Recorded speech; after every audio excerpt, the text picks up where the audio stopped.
सुनो रे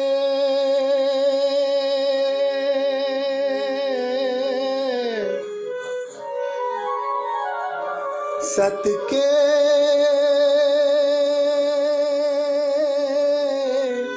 बंजारे,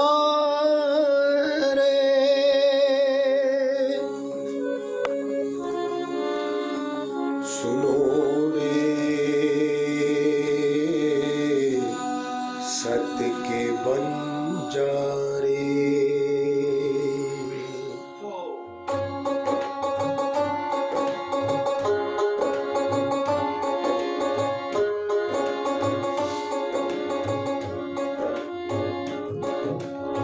सुनो रे सत के बंजारे, सुनो रे सत के बंजारे।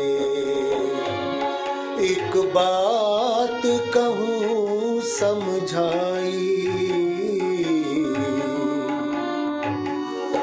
एक बात कहूँ समझाई।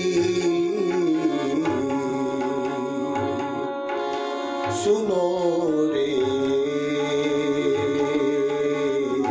सत के बंजारे।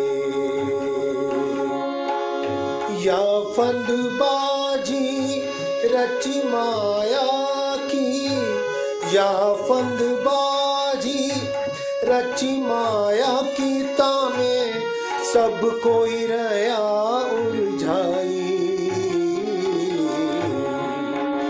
सुनो रे सत के बंजारे।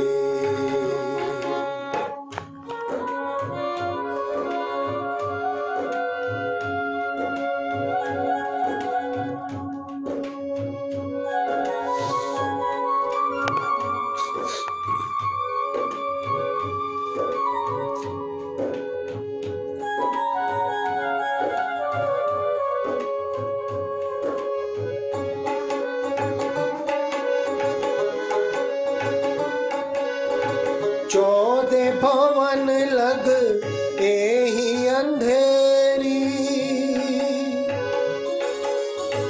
चौदह भवन लग एही अंधेरी। झूठे को खेल झुठाई,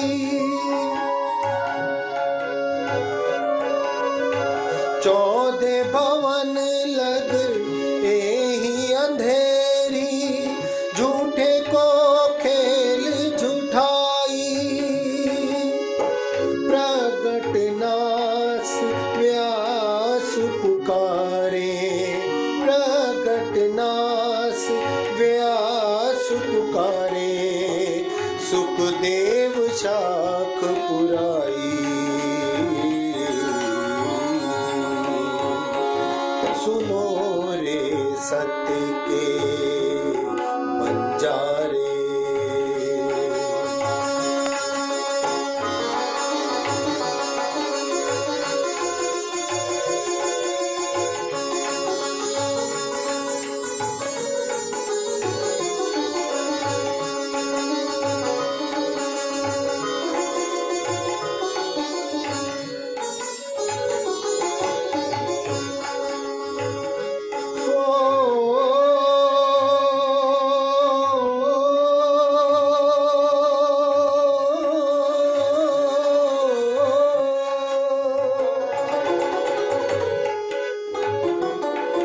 अब छोड़ो रे मान गुमान ज्ञान को, अब छोड़ो रे मान गुमान ज्ञान को। ही खाड़ बड़ी है भाई, यही खाड़ बड़ी है भाई। एक डारी त्यों दूजी भी डारो, एक डारी तो दूजी भी डारो। जलाए दो चतुराई। सुनो रे सत के बंजारे, सुनो के बंजारे।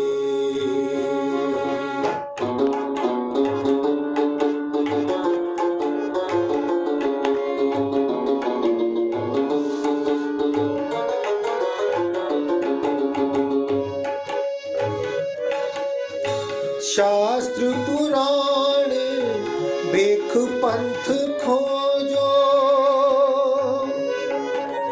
ओ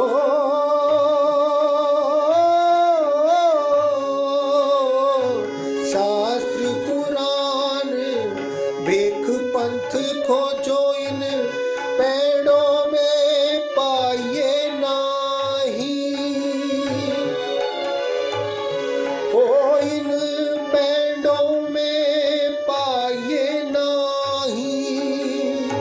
सतगुरु न्यारा रहत सकल थे, सतगुरु न्यारा रहत सकल थे, कोई एक कुली में काही।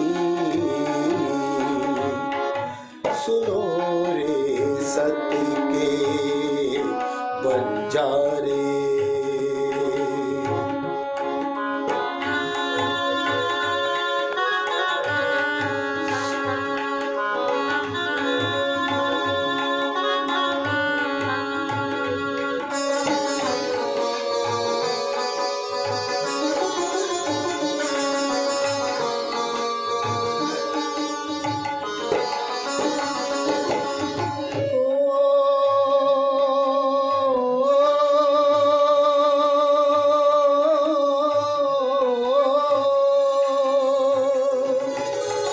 सत चाहो तो सबदा चीन्हो,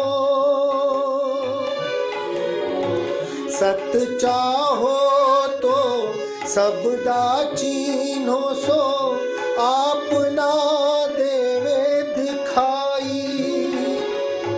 जिन पाया तिन माहे समाया, जिन पाया तिन माहे समाया, राखत जोर छिपाई।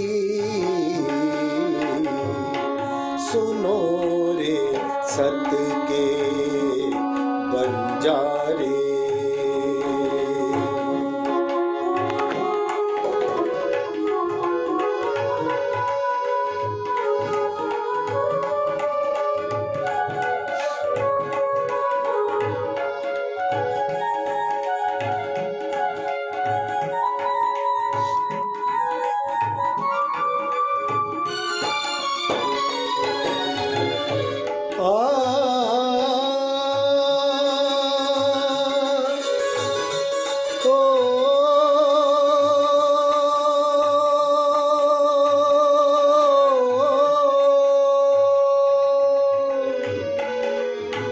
महामत कहे सावचेत होइयो, महामत कहे सावचेत होइयो,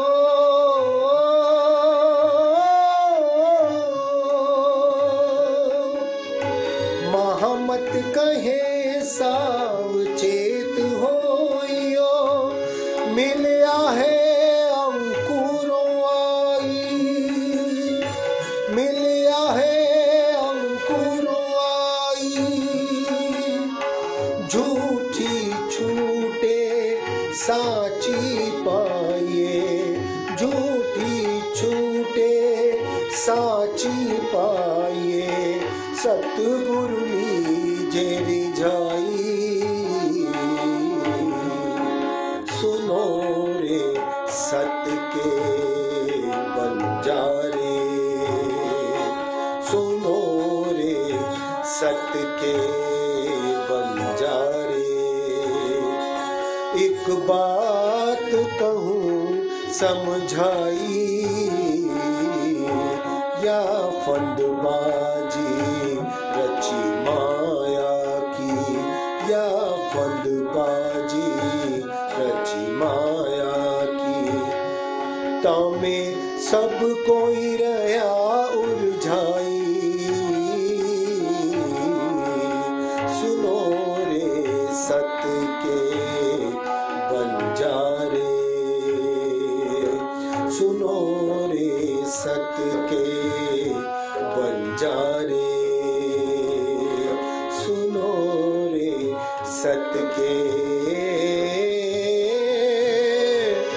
बंजारे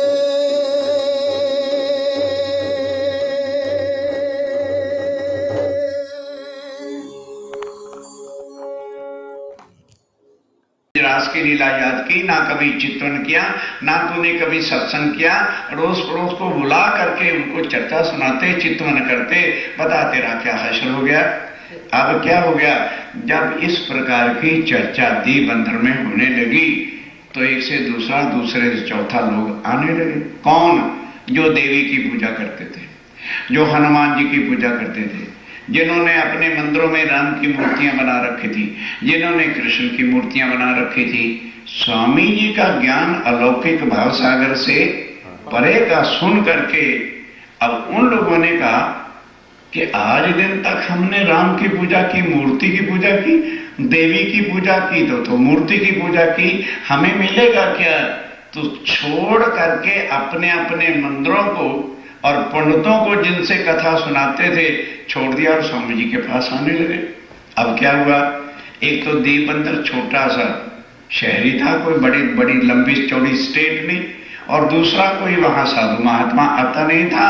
जिन जिन लोगों को ज्ञान मिलता चला गया, समझ आ गई, वो पहले गुरुओं से नाता तोड़ के स्वामी जी के चरणों में आने लगे। अब ध्यान देना, अब सारे गुरुओं ने सोचा भाई कौन महात्मा साध ऐसा आ गया है कि हमारे चेले सारे हमको छोड़ करके वहां चले गए हैं। अब उनका जीवन जो था किसके आधार पर था? चेलों की भेंट पे। अब कोई उनके पास कोई जाता ही नहीं है तो भेंट कौन करे? अब घर परिवार का खाना पीना सब बंद। अब पैसा आवे तो घर वालों को खिलाएं पिलाएं, जो रोज डेली खीर खट्टे और रबड़ियां मलाइयां खाते थे वो सब हो गया बंद।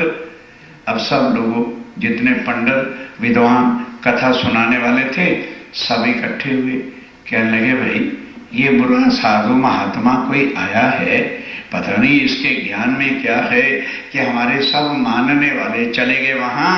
भाई या तो इसको शहर से निकालो और या तुम इस दीप बंदर को छोड़ो, किसी और जगह चलो।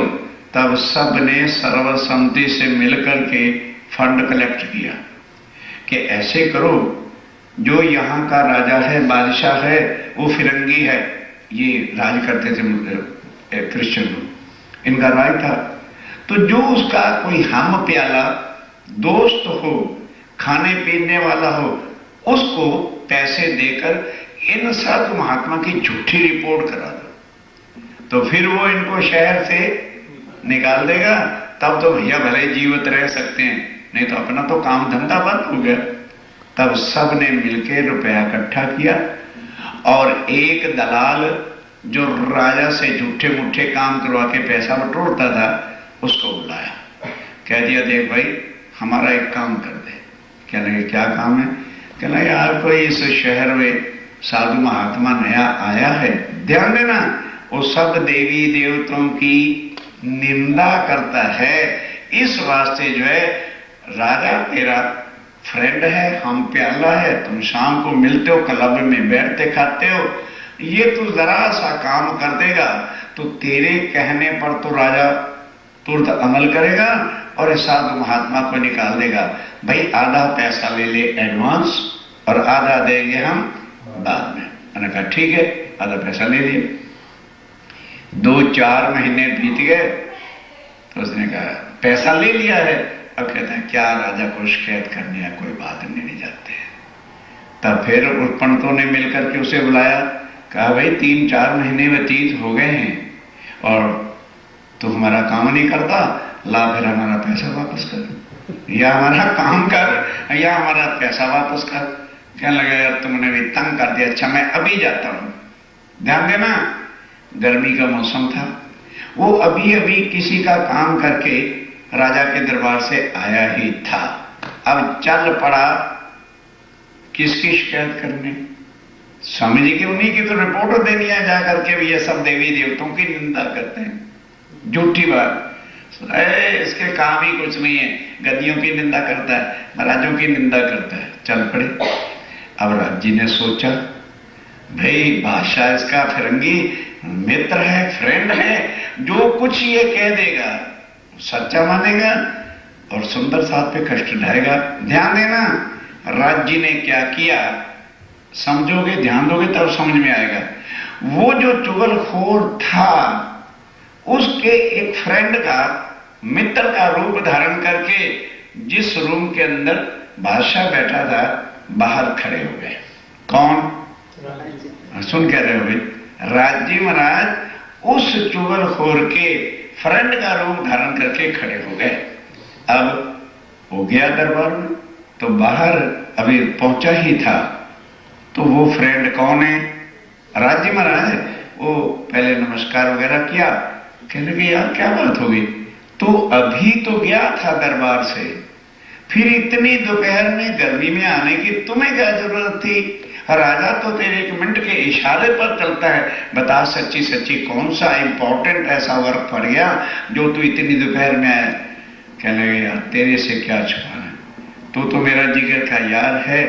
सुना है कि ऐसे ऐसे कोई साधु महात्मा यहां आया हुआ है और वो सब देवी देवताओं की निंदा करता है, तो भाई यहां के पंडितों विद्वानों ने मुझे पैसा दिया है, इसकी शिकायत करके शहर से निकलवाना है। कहते काम तो बहुत अच्छा है, राज्य कहते हैं बहुत अच्छा काम करने आए हो, पर ये बता ये तेरा राजा दोस्त है,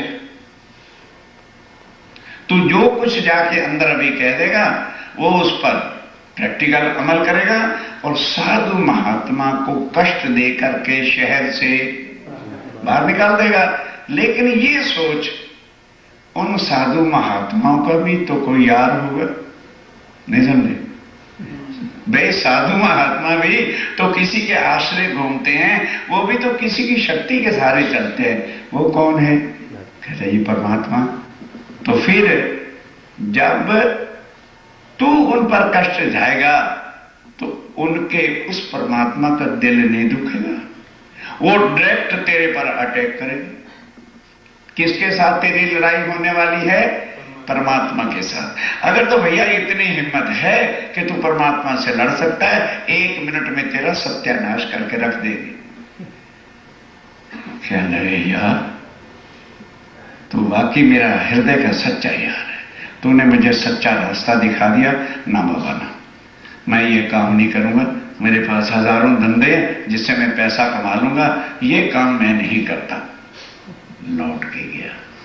जब लौटा थोड़ी देर तो कहने लगा यार इतना प्यारा फ्रेंड है तो उसको जरा ठंडा मंडा तो पिला दो।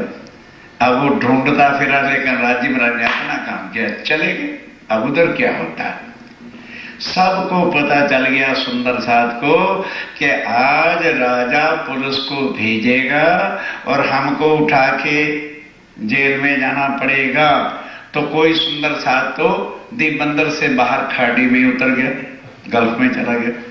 कोई पुराने गुरुओं के पास चला गया, कहने लगे पंडित जी महाराज मैं 12 महीने से नहीं आया ना, 2 रुपए महीना देता था, ले 24 रुपए, किसी को ये ना कहता कि हमारे पास नहीं आना है। इस तरह से कोई कुछ कोई कुछ।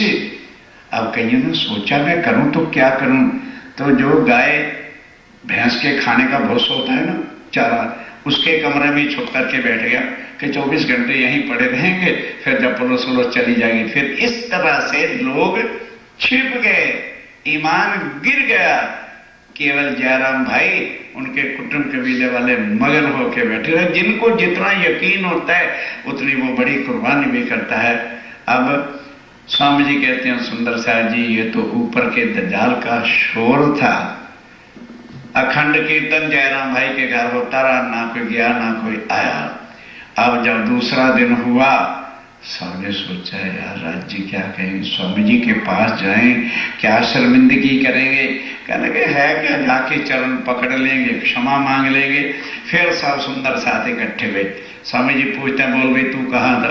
कहने लगे स्वामी मैं तो गांव छोड़ के ही चला गया था। हर एक ने अपनी अपनी बीती बताई और क्षमा मांगी। बस जब ये चीज हो गई, अब सुंदर साथ का भी ईमान पक्का हो गया। अब खूब फिर चर्चावानी जब होने लगी तो अब दज्जाल ने देखा आजाद झीलने के वाह भाई वाह, मेरी नगरी के अंदर आकर के ये परमधाम का काम करते फिर रहे हैं। ठीक, तो जैसे अर्बन कंट्री के मुसलमान आज भी हिंदुस्तान के बॉर्डर पर अटैक करते हैं, तो किसी की भैंस छीन के ले गए, किसी का धन छीन के ले गए। ये मुसलमानों का जन्म से ये धंधा है कि लूटना, खाना और टेरिटरी का काम करना, यही था। तो दीप बंदर पर अरब के लोगों ने आकर के अटैक किया। तो उस वक्त क्या करते थे कि आदमियों को, औरतों को, जवानों को पकड़ कर ले जाते थे, अपमान नहीं करते थे। रेट रखा हुआ था कि बुढ़े के इतने पैसे, जवान के इतने पैसे, स्त्री के इतने पैसे, पेमेंट कर जाते थे लोग और अपनी अपनी जाति के लोगों को अरब वालों से छुड़ा के ले आते थे। अब क्या हुआ, जब वो अटैक किया तो बाईजुराज तेज कुंवरी भी उस बंध में आ गई। अब जब तेज कुंवरी बंध में आ गई तो लोग कहने लगे, लो अक्षातीत बने फिरते हैं, अपनी पत्नी को तो बचा नहीं सके, हमें भव से पार करेंगे। अक्ल होती है ना, उतनी उतनी बात करती है। स्वामी जी कहते हैं, भाई चिंता नहीं करो, ये जो बाईजुराज अरब में गए हैं तो निश्चय करके कोई ना कोई वहां पे अपनी आत्मा है। नहीं तो स्वामी जी का तो कोई प्रोग्राम नहीं था अरब में मुसलमानों के यहां जाने का। अब निश्चय कर दिया कि अब मैंने जाना है। तो बस अब सब सुंदर साथ रो रो के चरणों में लगते हैं कि स्वामी जी मत जाओ। कहने लगे, भाई चिंता मत करो, इतनी जागृति ज्ञान चर्चा को दे दिया है, तुम उसको करते रहना, हम वहां से होके फिर आ जाएंगे। अब स्वामी जी दीप बंदर से चले, मडई बंदरगाह पहुंचे तो वहां कोई सुंदर साथ था नहीं, इसलिए सत्संग वगैरह नहीं हुआ। फिर आगे बढ़े, कपैये पहुंचे तो वहां उनका मोटा भाई हरवंश ठाकुर काम काज के लिए आ चुका था, लेकिन तारतम वो पहले से ले चुका था। ये शरीर से तो छोटे हैं, अंदर राज्य में की शक्ति थी।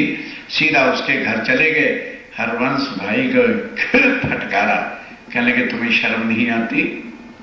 तुम्हें तो पहले संसार में आए थे, तुम्हें तो स्वयं आत्मा की जागृति के काम के लिए कुछ करना नहीं था।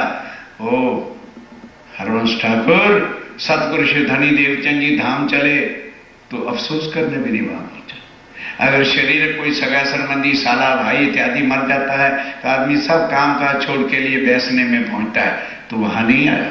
और उसके बाद बिहारी जी महाराज को सब सुंदर साथ ने गादी पर बिठाया, तुम उसके भंडारे का प्रसाद लेने में नहीं आए, जाओ अभी जाओ नौतनपुरी में और जाके बिहारी जी महाराज के चरणों में प्रणाम करो। ध्यान देना, क्योंकि खुद कैसे कह दें कि मेरे अंदर राज्य महाराज बैठे, उनको फटकार फटूर के वहां भेजा।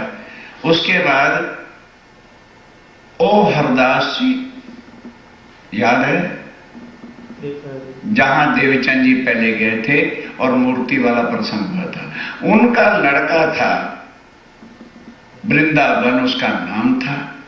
उसने भी सतगुरु देवचंद जी से तारतम लिया हुआ था। उसका एड्रेस पूछ के वहां चले गए और वहां भी खूब सब सुंदर साथ को फटकारना करना। क्यों? जिसको किसी से कुछ स्वार्थ नहीं होता वो शब्द कहने में कभी चूकेगा नहीं। मुझे कह लेना, मेरा कोई स्वार्थ है कि मैं इनसे कोई पगे लगाने के लिए, भेंट उतरवाने के लिए आया? तो सच्चा दर्द जो होता है वो अवश्य सुंदर साथ की आत्म को जगाता है।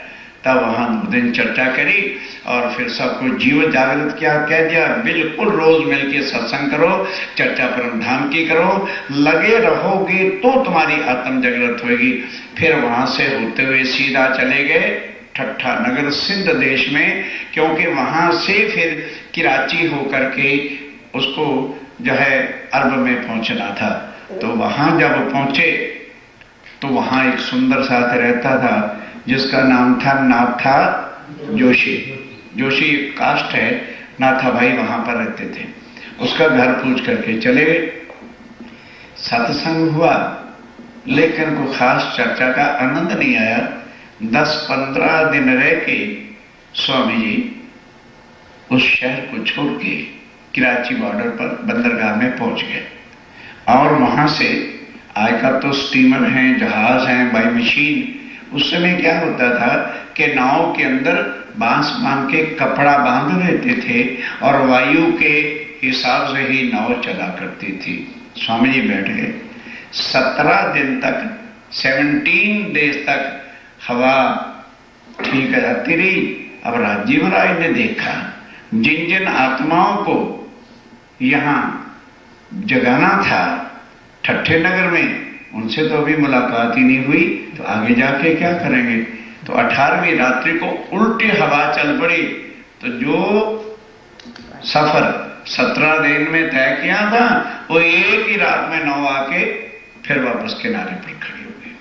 अब वहां स्वामी जी ने सोचा कि कोई ना कोई आत्म की जागृति बाकी है। अब वहां पहुंच गए। ध्यान देना, श्रीमद् भागवत की चर्चा शुरू हो गई।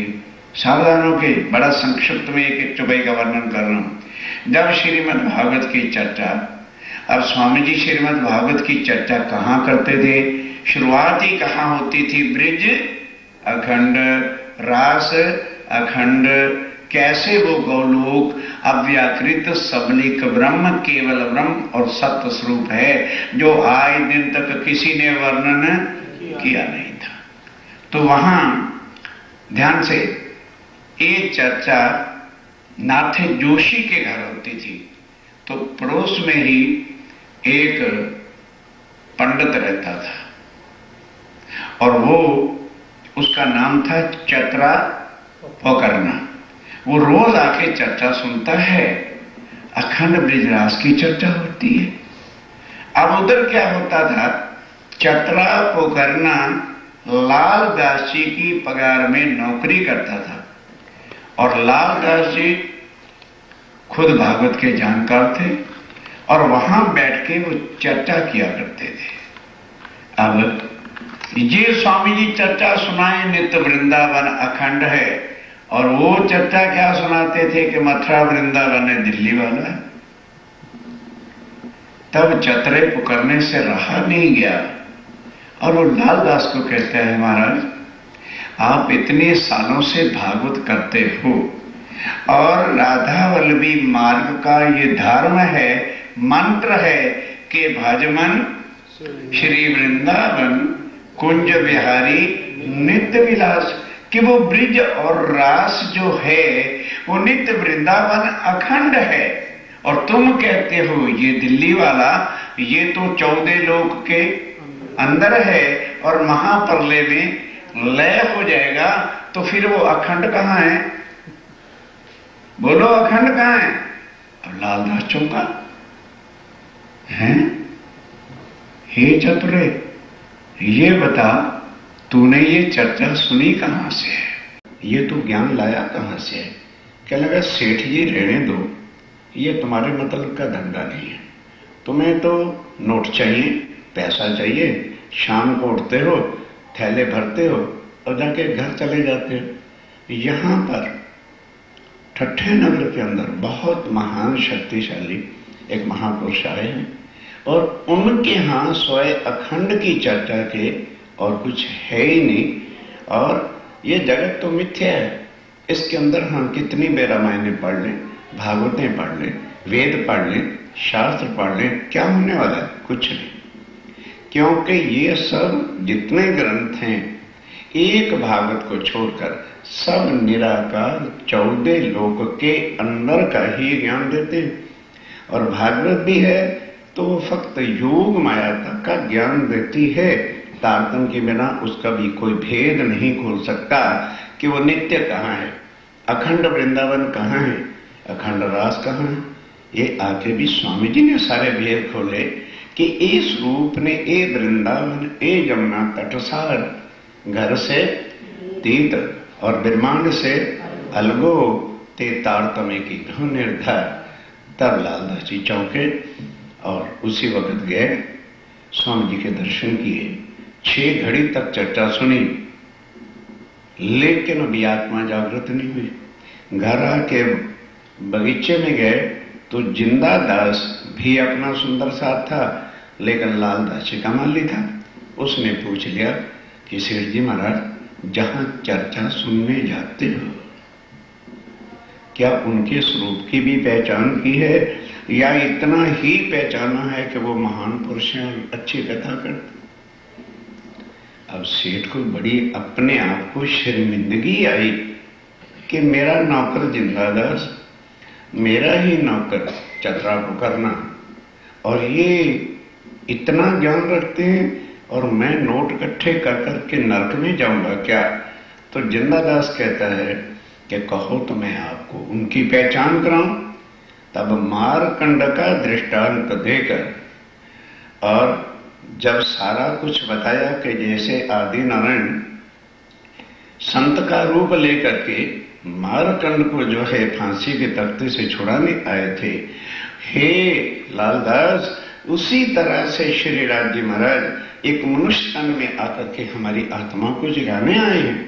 वह चोट लगी, लालदास जी चरणों पे आके स्वामी जी के गिर पड़े और राज जी ने भी, स्वामी जी ने भी कृपा करके उसको तारतम दिया। और तारतम लेने के बाद फिर सुंदर सास जो है वो कहते हैं, स्वामी जी यहाँ एक चिंतामणि भट्ट है और कबीर पंथ को मानने वाला है, और कबीर जी की साखियां दे दे करके वो बताता है कि अब बीतेगा 5000 पांचा, तब आएगा पारब्रह्म सांचा।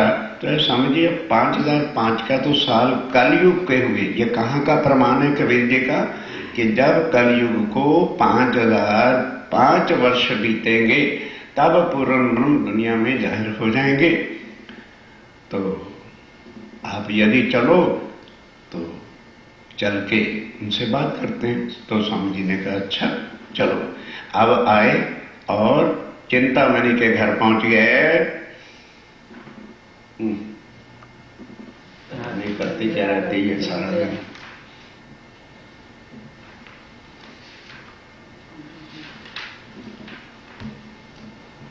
कहाँ से आए तुम, चर्चा करो हमसो। ध्यान देना। ये तुम। अरे भाई बस थोड़ा थोड़ा पढ़ो। चिंतामणि के घर जब स्वामी जी गए तो जो आदमी घर आता उसी को घर वाले तो पूछता जी आओ बैठो, कहाँ से आए हो? तो चिंतामणि ने स्वामी जी से पूछा, आओ महाराज बैठिए, सारे हाल चाल पूछा। तो फिर कहने कैसे आना हुआ? तो स्वामी जी ये कहते हैं कि महाराज आपकी बहुत बड़ी भारी महिमा सुनी थी कि आप कबीर जी की साखियां सुनाते हैं और आगे का ज्ञान बताते हैं, तो मैं आपका ज्ञान सुनने के लिए आया हूँ। चर्चा करो हमसो। हमें चर्चा सुनाओ तुम। के तुम हमको सुनाओ। हाँ जो कछु ज्यादा आवे तुमको।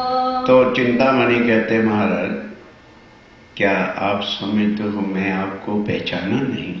आप भी एक महान पुरुष हैं और इसलिए अब आपने कहा है चर्चा सुनो, तो जो कुछ मेरे पास है मैं आपको सुनाता हूं। और अगर अधिक जहां तक मैं सुनाऊं उससे भी आगे का ज्ञान आपके पास हो तो आप सुनाओ। ये चिंतामणि ने कहा जो देने आए हो तो देवो। बस क्या कहता है चिंतामणि कि जी यदि कुछ लेने आए हो तो मेरे पास जो है मैं आपको देता हूँ, और अगर देने आए हो तो मैं लेने को भी तैयार हूँ। तुम सुनो हम कहे। और स्वामी जी कहते हैं अरे भाई अगर हमें कुछ आता होता तो हम आपके पास काहे को आते? हमने तो आपकी महिमा सुनी है, लेने के लिए आए हैं। तो चिंतामणि कहता अच्छा महाराज जो कुछ मुझे आता है आप सुनो, मैं सुनाता हूँ। जो होई चर्चा स्वामी जी कहते हैं हमें और कोई विषय वाली चर्चा ना सुनाना, वह विषय बताओ जिससे मेरी आत्मा का कल्याण हो जाए। कहो तो तुम, कहो तो चतुर्भुज का। आप ध्यान देना, ये चिंतामणि कह रहे हैं। कहने लगे स्वामी जी मेरे पास तो प्रत्यक्ष प्रकट करने वाली शक्तियां हैं। कहो तो विष्णु भगवान जो चतुर्भुज स्वरूप हैं, वैकुंठ में रहते हैं, उनके दर्शन करना चाहो तो मैं अभी यहाँ बुला के खड़ा कर देता हूँ। दिखाओ तुम्हें दर्शन, उनके दर्शन करा सकता हूँ। के कहो ज्योति स्वरूप को। तो या फिर उससे आगे जिसको ज्योति स्वरूप आदि नारायण काल निरंजन कहते हैं, उनके दर्शन करते हो तो उनको भी मैं दर्शन करा सकता हूँ। शेषाई सहस्त्रफान, या शेष आई नारायण जो पाताल में शेष के ऊपर शस्त्रपणों पर विराजमान हैं, उनके दर्शन करा सकता हूँ। ध्यान देना, या झिलमिल अनहद बाजे जो नारायण से आगे 7 शून्य से आवाज आती है, जो ये व्यास वाले हैं ना, उधर हिंदुस्तान में है, तो व्यास वाले नाभि को चढ़ाकर श्वासा और उसके साथ जोड़ते हैं। तो अनहद बाजे क्या है? 7 शून्य मंडल से सप्त स्वरों की आवाज आती है। ये जो सरगम निकला है ना, सारे गा मा पा धा नी सा, ये सप्त स्वरे वहां से निकली है। और इन सप्त स्वरों से ही सारी दुनिया की जितनी भाषा हैं, इंग्लिश, चाइना, उर्दू, फारसी, हिंदी, संस्कृत, ये उसी से निकली है। और जितना संगीत का है, तो ध्यान देना, एक एक राग, जितने ये सप्त स्वर हैं, एक स्वर के अंदर 36 राग होते हैं और एक एक राग के अंदर 36 जो है रागनियां होती हैं। कहो तो उनके मैं दर्शन अनहद झिलमिल बाजे जो हैं, उनकी आवाज तुम्हें यहाँ सुनवा सकता हूँ। ये सब दिखावे हम, बस स्वामी जी मेरे पास तो इतनी शक्ति है, ये मैं साक्षात आपको दिखा सकता हूँ। चतुर्भुज स्वरूप, या ज्योति नारायण, या शेषाई नारायण, और या अनहद बाजे, जो सारे के सारे 14 लोक के अंदर की शक्तियां हैं। ना तो तुम हमको दिखाओ। और चिंतामणि कह रहे स्वामी जी, अगर इससे आगे का कोई ज्ञान आपके पास है तो आप मुझे बताओ। जो कछु पाया होवे तुम, जो कुछ आपने इससे अधिक पाया हो, आपके पास अधिक ज्ञान हो, तब सीधी एक है। तब स्वामी जी ने क्या कहा? हम लेने आए वस्त्र। कहने लगे महाराज, आप बार बार कह के शर्मिंदा क्यों करते हो? हमें तो इतना भी नहीं पता कि इन चारों में से कौन ज्यादा शक्तिशाली है और कौन हमारी आत्म को भव से पार कर सकता है। हमें तो इतना भी नहीं पता। हम महाराज लेने के लिए आए हैं। हमको तुम बताइयो। हमको आप बताओ। ये हमारा कष्ट, हमारे ऊपर आप कृपा करके, कष्ट मैंने मेहनत करके मेरी आत्मा को जगाओ।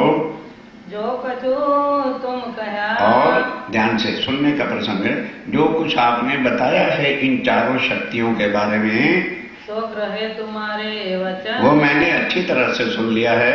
चलते चलो, निर्णय कर दियो। पर हम तो इतना भी नहीं जानते इनमें अधिक शक्तिशाली कौन है। ये भी कृपा करके आप निर्णय करो कि इन चारों में से मेरी आत्मा का कल्याण कौन कर सकता है। दिल करो रोशन, और मेरी अज्ञानता को हटाओ।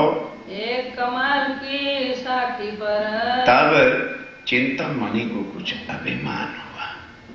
तो क्या कहता है? कहता है स्वामी जी, इससे ऊपर जो है ना राधा वल्लभी मार्ग है, और उनसे आगे कबीर जी की एक साखी है। ध्यान देना, सुनने का प्रसंग है। और कबीर के आगे तो कमाल का ज्ञान है, वो मैं आपको बताता हूं। ध्यान देना। तब स्वामी जी ने कहा, भाई बताओ। तो कमाल की ऊपर एक साखी कबीर जी ने लिखी है, कोड़ी से हीरा भया, हीरा से भया लाल, आधा भक्त कबीर है और पूरा भगत कमाल।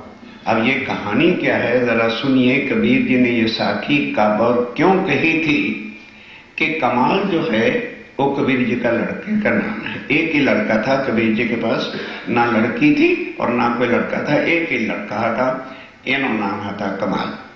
तो बालपने में वह कमाल स्कूल में जाता है और राजा का जो लड़का है उसके साथ उसकी मित्रता, फ्रेंडशिप हो जाती है। तो उस समय स्कूल में तो ये कोई तमीज ही नहीं होती, डिफरेंस ही नहीं होता कि अब ये गरीब का लड़का है या ये बादशाह का लड़का है। मित्रता है सो मित्रता है। अब ध्यान देना, अब कबीर जी क्या करते थे कि सारा दिन खादी बिना करते थे और बिन करके फिर बेचते थे। बेचते थे तो सिर्फ 2 टका उनको मिलते थे। फिर उसमें भी क्या प्रतिज्ञा थी, ज्ञान सुधी कबीर जी 4 संतों को, साधुओं को भोजन नहीं करा लेते थे तब तक खुद भोजन नहीं करते थे। अब आप सोचो, 4 तो साधुओं को खिलाना, फिर पति भी था, पत्नी भी थी और लड़का भी था। इस वास्ते जब कमाल स्कूल जाता था फिर तो कुछ ढंग के कपड़े होते थे, घर आके जो खेलते थे तो जरा कटे फटे रहते थे। अब इस तरह से क्या हो गया कि कमाल भी युवान हो गया, 12-14 वर्ष का, तो पढ़ रहा है। उधर राजकुमार जब युवा हो गया तो राजा के घर तो भी खाना पीना और जूस दूध मलाई सब कुछ होता ही था। तो वो जरा ठाड़ा जवान हो गया। तो राजा वजीरों को कहता है, देख नहीं रहे हो, राजकुमार बड़ा हो गया है, इसको वन में ले जाओ, शिकार करना सिखाओ, तीर कमान चलाना सिखाओ। हुक्म करने की देरी थी, घोड़े तैयार हो गए और वन में जाने वाली शिकार की हंटिंग जो पोशाक होती है वो तैयार हो गई। कमाल कहता है, मैं अकेला नहीं जा सकता, जैसा मेरा सब कुछ तैयार किया है एक घोड़ा और सजाओ, ऐसी पोशाक और बनाओ, और मैं कमाल के बिना वन में जाऊंगा नहीं। बस हुक्म हुआ, वजीर भी चल पड़े, घोड़े भी चल पड़े, कमाल के घर। कमाल के घर का अर्थ कबीर जी के घर आ गए तो कमाल गली में खेल रहा था और कपड़े फटे हुए पहने हुए थे। तब राजकुमार ने देखा, कहने लगे, अरे कमाल, तूने कमाल कर दी। समझे, ए कमाल, तूने कमाल कर दी। तेरे घर इतनी गरीबी है तो तूने मुझे बताया क्यों नहीं? मेरे घर इतना धन है, कोई संभालने वाला नहीं है। तो हुक्म दिया कि लेके आओ दूसरी पोशाक, घोड़े, और कभी कमाल को भी वैसी पोशाक वैसे घोड़े पर बिठाया और चल दिए। जब चले गए, नगर से भी बाहर निकले थे तो कुछ घोड़े और ऊंटों के ऊपर जो बादशाह के खजाने में पैसा जमा होने वाला था, हीरे जवाहरात चांदी अशरफियां जो कुछ उस बार था, वो उस पर लाद के ला रहे थे। तो राजकुमार ने पूछा, भाई ये क्या है? कहने लगे, हुजूर खजाने का माल है। कहने लगे, लाओ इसकी पहुंच बुक का है, मैं हस्ताक्षर कर देता हूं कि इतना सामान पहुंच गया है और ये सारे का सारा खजाना कमाल के घर आंगन में जाके डाल दो। वे ले जाने वाले को तो पहुंच चाहिए थी। राजकुमार ने सिग्नेचर किया, स्टंप लगा दी, वो जाके कबीर जी के आंगन में सारा धन डाल दिया। अब ध्यान से सुनने का प्रसंग है। उसके बाद राजकुमार कमाल को लेके वन में चले गए जंगल में और जाके खूब घोड़ा दौड़ाया, तीर कमान चलाना कुछ थोड़ा सीखा। पहले दिन ही सारा कुछ आ जाता है, लौट के वापस आए। तो राजकुमार तो अपने घर चला गया, कमाल अपने घर आया। अभी कबीर जी नहीं आए थे क्योंकि कबीर जी इतना परिश्रम करते थे कि प्रातः से लेके रात के 11 बजे तक खादी बिनते थे, तब जाके कहीं 2 टके वसूल होते थे। तो अब इतना धन जब आया तो माता को सारा कुछ बताया। तब माँ और बेटा संकल्प बन करके लगे प्लान बनाने। अब माँ कहती, बेटा अब क्या चिंता है, मैं बड़ा सुंदर महल बनाऊंगी, तेरी शादी राजा के घर करूंगी, फिर हमारे इतने नौकर होंगे, शेख चिल्ली की तरह लंबा चौड़ा प्लान। 11 बज गए, कबीर जी आए। तो जैसे डेली कमाल की माता जाके किवाड़ खोलती थी, जाके किवाड़ को खोला। उस समय लाइटें तो होती नहीं थी और लालटेन बत्ती लेकर के गई। तो जैसे किवाड़ खुला और कबीर ने देखा कि मेरे घर में ये माया का ढेर, अपना पैर वहां खींच लिया बाहर। कहते बस पत्नी, आज से तेरा मेरा संबंध खत्म है। तुम लोगों को माया चाहिए और मेरी बात आप जानते हो, जहां कबीर है तहां माया नहीं, और जहां माया है वहां कबीर नहीं रहना। बस अब पति और पत्नी लगी रोने, कहने लगे रे मेरा नसीब खोटे हैं, पता नहीं मेरे लड़के के भाग से कितना धन आ गया, तेरे नसीब में धक्के हैं, तू कैसा कमबख्त मेरे पल्ले पड़ गया। ये वो जैसे औरतों का स्वभाव है, पति को फटकार। कबीर जी सुन रहे, क्यों कि इसका दोष नहीं, ये माया का जीव है, ये समझ ही नहीं सकता मैंने कहा क्या है। खैर कलाक अर्धा कलाक आपस में बहस होती रही। कमाल अंदर सोच रहा है, अभी ये माता पिता का झगड़ा है, मैं क्या करूं, जाना तो नहीं चाहिए। पर फिर जब देखा कि आ ही नहीं रहे दोनों, तो कमाल गया। कहते पिताश्री क्या बात है? कहने लगे बेटा आपको नहीं पता, ये माया है ना, मैं यहां नहीं आ सकता, मुझे चाहते हो तो इसे बाहर फेंक, और ये चाहिए तो तुम माता और बेटा राजी खुशी रहो, मैं वन में जाऊंगा। अब कमाल कैसे चाहे कि भी मेरे पिता चले जाएं। थोड़ी देर के बाद कहते अच्छा पिताजी आप आओ, मैं इसको बाहर फेंकता हूं। कह लगे ना पहले फेंक। इतने में प्रातः के 3-4 बज गए थे। वो आज का युग नहीं था कि सुबह 9 बजे सो के उठना। उस समय सारी दुनिया ब्रह्म मुहूर्त में उठा करती थी और जल भर के कुएं से नहाया करती थी। तो उन्होंने मोहल्ले वाले जब जागृत हुए तो देखा कि कमाल घर से धन बाहर फेंक रहा है। तो दुनिया कहती यार कबीर बड़ा पखंडी था, है?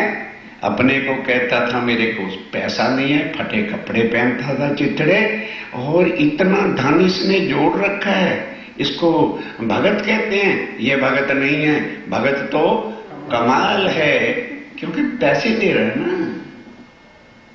इस वास्ते जो है तब कबीर हंस पड़े और कहते हैं वाकई कौड़ी से हीरा बहा। कौड़ी किसको कहते हैं? अपने पिता को कहते हैं कि जो ना दीन के काम आवे और ना दुनिया के काम आवे, तो उसकी वैल्यू क्या है? फूटी कौड़ी के समान है, जो केवल स्वार्थी है और अपने कुटुंब का डंडा पालता है। इस पर कबीर जी ने साखी लिखी कि मेरे पिता ना दीन के काम आए ना दुनिया के काम आए, उस कौड़ी में से मैं हीरा भया था। अपने को हीरे की तुलना दी। ध्यान से समझने की बातें, कौड़ी से हीरा भया और हीरे से भया लाल। ये इस लाल है भाई, क्योंकि आधा भगत कबीर है और पूरा भगत कमाल है। क्योंकि जो दुनिया को धन देता, ओ सेठ जी आओ महाराज परम भक्त हो तुम, तो परमात्मा के क्योंकि धन दे रहे हो।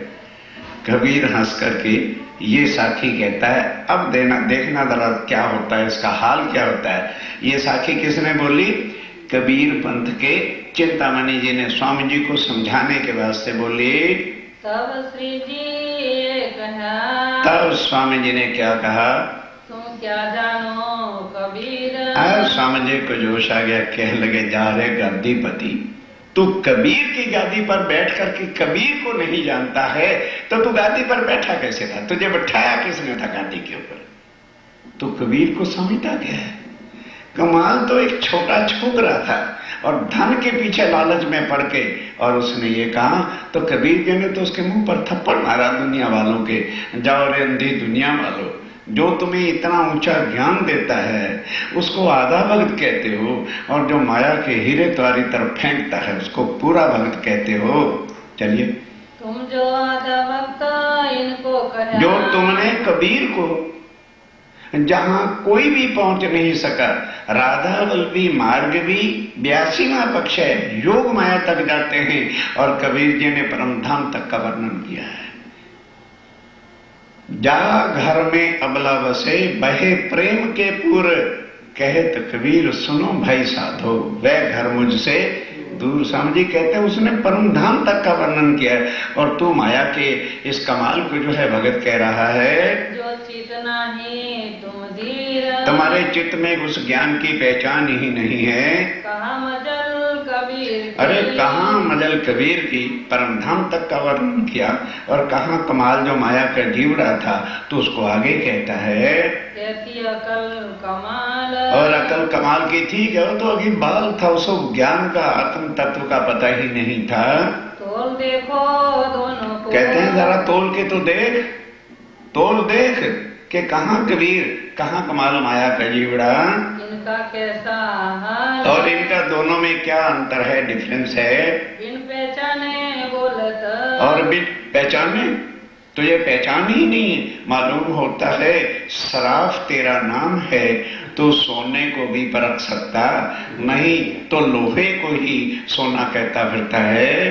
कहाँ कबीर कहाँ कमाल, कहाँ कबीर कहाँ कमाल, विचार देखो आप, विचार करके जरा देख तू। एक कबीर का किरण, कहने लगे तू कबीर की पहचान करना चाहता है, तो आ मैं तुझे पहचान कराता हूँ। अब स्वामी जी साखी बोलते हैं कबीर जी की, परम धाम तक का इस साखी में वर्णन है।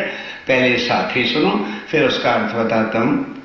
एक पलक से गंग जो निकसी, हो गया चहुं दिस पानी, तीन पानी दो पर्वत ढांपे, दरिया लहर समानी, उड़ मक्खी तरवर पर बैठी, बोलत अमृत बानी, तीन मक्खी को मक्खा नाही, बिन पानी गर्भानी, तीन मक्खा तीन गुण जो जाए, है वो पुरुष अकेला, कहत कबीर या पद को जाने, वह सतगुरु मैं चेला। अब इसके अर्थ सुनो। एक पलक से गंग जो निकसी, कि जब रूहों ने और अक्षर ब्रह्म ने दोनों ने खेल मांगा, तो राज्य महाराज की एक पलक से चारों तरफ नींद का, बोलते थे भाई याद हो जाएगा, नींद का आवरण छा गया। एक पलक, पलक में नहीं, राज्य महाराज की नजर से गंग जो निकसी, मतलब फरामोशी का पर्दा निकला। एक पलक से गंग जो निकसी, हो गया चौंदेस पानी पर, परम धाम में फरामोशी छा गई। तीन पानी, उस फरामोशी के पानी ने दो पर्वत ढांपे, एक अक्षर ब्रह्म और एक आनंदन। पर्वत ढांपे, दरिया लहर समानी, उससे क्या हुआ कि सारी ब्रह्म सृष्टि और अक्षर ब्रह्म की सोता कहाँ आ गई, खेल में, माया में। दरिया लहर समानी। अब उड़ मक्खी तरवर पर बैठी, मक्खी किसको कहा है, हुक्म के स्वरूप को, और तरवर किसको कहा है, ये वृक्ष रूपी तरवर पर हुक्म का स्वरूप आके बैठा, और बोलत अमृत बानी, हुक्मे वेद कतेब में लाखों लिखे निशान। उड़ मक्खी तरवर पर बैठी, बोलत अमृत बानी, वो मक्खी जो है, जिसे राज्य महाराज के हुक्म के स्वरूप को मक्खी का है। तीन मक्खी को मक्खा नहीं, जैसे यहाँ स्त्री और पुरुष मिलते हैं तो संतान होती है, वो मक्खी ऐसी है कि उसका कोई मक्खा नहीं है, लेकिन बिन पानी गर्भानी। फिर क्या हुआ, तीन पानी तीन गर्भ जो जाए, है वो पुरुष अकेला। उस हुक्म के स्वरूप से सृष्टि की रचना हुई, और पैदा क्या हो गया, ब्रह्मा विष्णु मीन, तीन बेटे पैदा हो गए बगैर पुरुष के ही। तो अब क्या कहते हैं, तीन मक्खी तीन गुण जो जाए, गुण जाए, ब्रह्मा रजोगुण तमोगुण सतोगुण, है वो पुरुष अकेला। या पद का जो अर्थ लगावे, वह सतगुरु में चेला। अब जिस वक्त उस चिंतामणि ये साखी सुनी, तो ध्यान देना, कबीर जी की दो पुस्तकें हैं, एक कबीर जी के बीचक, ध्यान दो, और एक कबीर जी की साखियां। तो बीचक के अंदर ध्यान दो, 52 साखियां हैं, और कबीर जी ने कहा है कि इन बीचक की साखियों के अर्थ पार ब्रह्म के बिना कोई खोल सकते नहीं। अब स्वामी जी ने जब ये बात कही, तो चिंतामणि चौंक उठा, कहने लगे, वो भाई मेरे चेलो, मैं तुम्हें रोज कहता था बीतेगा 5000 पांचा आएगा पार ब्रह्म सांचा। ये वही पार पुरुष है जो परे की बात कर रहा है। मेरे पास कुछ नहीं है, उठो इनके चरण पकड़ लो। जिस वक्त उसने ये कह दिया, स्वामी जी अपने सुंदर साथ को कहते रहे, भाई चल दो यहां से, चलो चलो, ये तो काम गड़बड़ हो गया। बस इतनी बात में स्वामी जी अपने जो सुंदर साथ दो साथ गए थे उनको साथ लेकर के वापस आ गए। देखो शब्द आगे चला। अब वो अपने शिष्यों ने बार बार उससे क्यों पढ़ते हो, वो कहता देखो ये वही बात आ गई है। अब स्वामी जी तो उठ के चले गए। चिंतामणि ढूंढत फिरे, ध्यान दो, ध्यान से अब आगे ढूंढ लो कहां पर। अब चिंतामणि को बड़ी आग लग गई भाई। ना तो मैंने पूछा कि हे साध महात्मा आप ठहरे कहाँ हुए, एड्रेस तो पूछा ही नहीं, इसलिए उनके पीछे पीछे स्वामी जी तो पहुंच गए। कहाँ? नाथा जोशी कहाँ ठहरे हुए थे, उनके घर चले गए। ये बेचारा गली को रात को ही बैठा नहीं फिर घर में, पूछता फिर रहा है, अरे भाई यहाँ एक साथ महात्मा आए हुए, वो कहाँ ठहरे हैं, कहाँ है? अब रात को लोग सो गए, क्या पता चले। तो फिर सोचने लगा कि यहाँ कल्लू मिश्र एक और कोई था ज्ञान सुनाने वाला, शायद उसके यहाँ हो। तो ढूंढते ढूंढते वहां भी चले गए। क्यों कि स्वामी जी को किसी ने कह दिया कि स्वामी जी को कल्लू मिश्र भी है, वो भी ज्ञान सुनाता है। वहां एक बार गए थे तो वो क्या सुनाया करे, सुबह उठ के 2 गिलास पानी पीना चाहिए, फिर उसके बाद सैर करना चाहिए। वो स्वास्थ्य के बारे में बताता था असन, और कुछ आत्म तत्व का ज्ञान नहीं देता था। तो वहां फिर बात ही स्वामी जी ने क्या करनी थी। तो ये चिंतामणि उसके घर पहुंचा और पूछने लगा, क्या मिश्र साहब कोई यहाँ साध महात्मा आए थे? क्या लगे भाई आए तो थे, हमारे साथ कोई सत्संग वार्ता नहीं हुई, वो नाथा जोशी के घर ठहरा हुआ है। तब उससे उसको पता चला कि स्वामी जी नाथा जोशी के घर हैं, तो चल के वहां आया। चलते चलो, कहाँ साथ सब बैठे थे। तो अब वहां क्या आया, तो सब सुंदर साथ स्वामी जी के चरणों में बैठे थे। प्रातः का समय था और चर्चा हो रही थी। चिंतामणि कदमों इनका, अब आकर के चिंतामणि ने चरणों में शीश झुकाया। साथ संगी सब अपने अपने जो जितने उसके चेले थे, शिष्य थे, उनको भी साथ ले आया था। चर्चा लगे सुनने, अब बैठ के वो चर्चा सुनने लगे।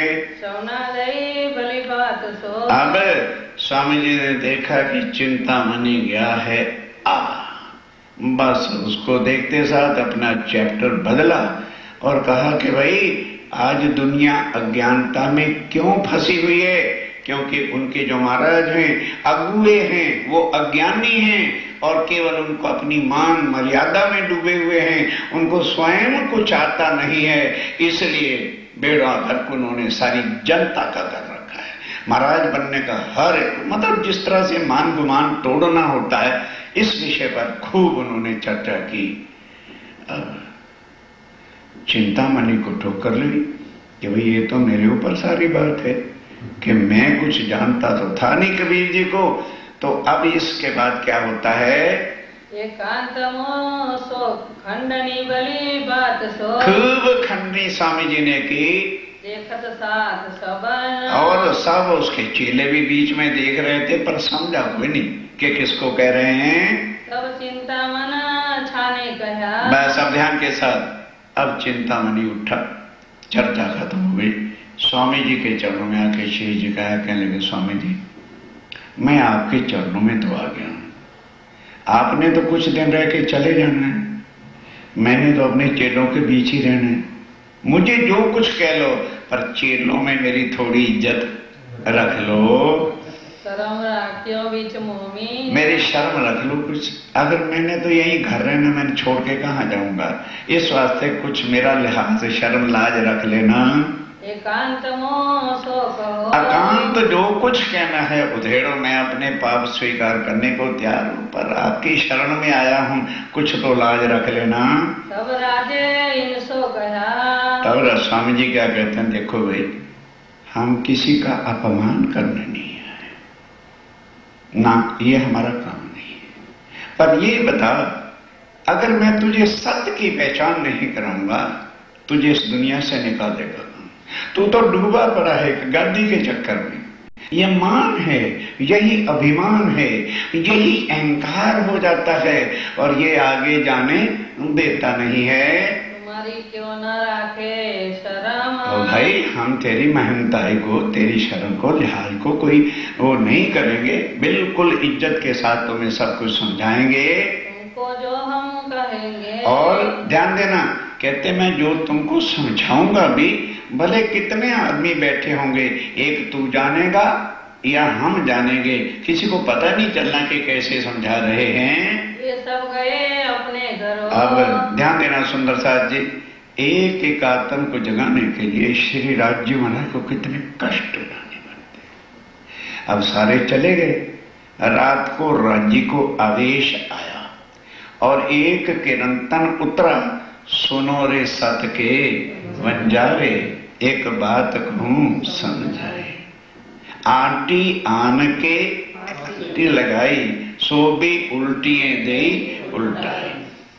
फिर सब कुछ बताया कि प्रगट व्यास नाश होगा, सुख देवे साख बुरा, कि इस संसार में जो भी उत्पन्न हुआ है उसका महाप्रलय में नाश है, चाहे वो देवी है, देवता है, आदि नारायण है, त्रैगुण है और सारी सृष्टि है, ये नाशवान है, जिसकी साक्षी सुखदेव जी ने चाहिए।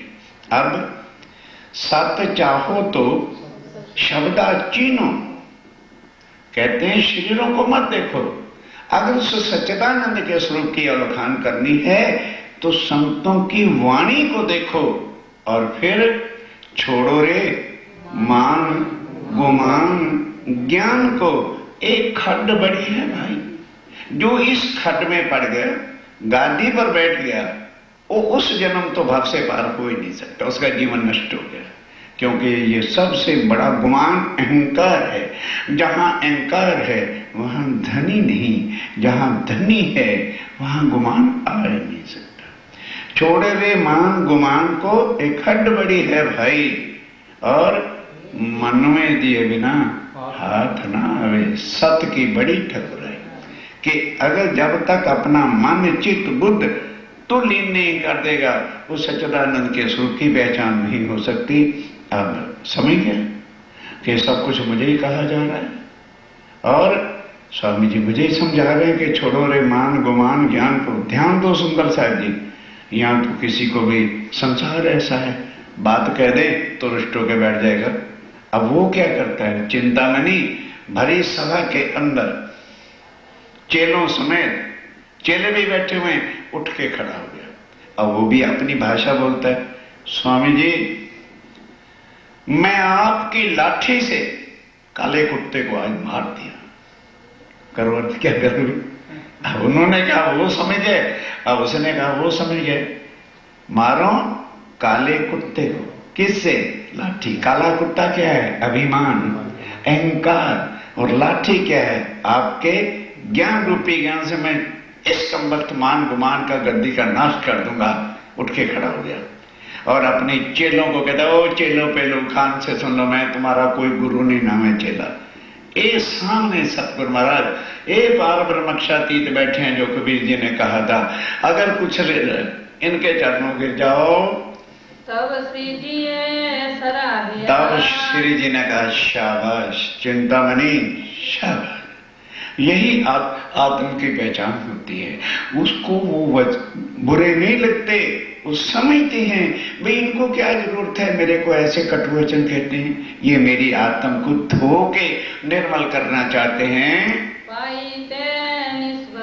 बेशक जो है तूने अपनी निस्बत ग्वाही आई दी है, ये कौन करेगा जिसके अंदर आत्म होगी। बिना आत्म के संसार का जीवड़ा उठ के चला जाएगा। वाह भाई वाह, एक इसकी कथा सुनने आया और एक हमारी बेइज्जती करता है और विमान में डूबा हुआ होगा। स्वामी जी कहते हैं ये ब्रह्म सृष्टि के लक्षण है। उसको चोट लगेगी, सोचेगी भाई इसको क्या लेना देना, हमें इस तरह से ठंडोलता है, बार बार कहता है। क्यों कहता है?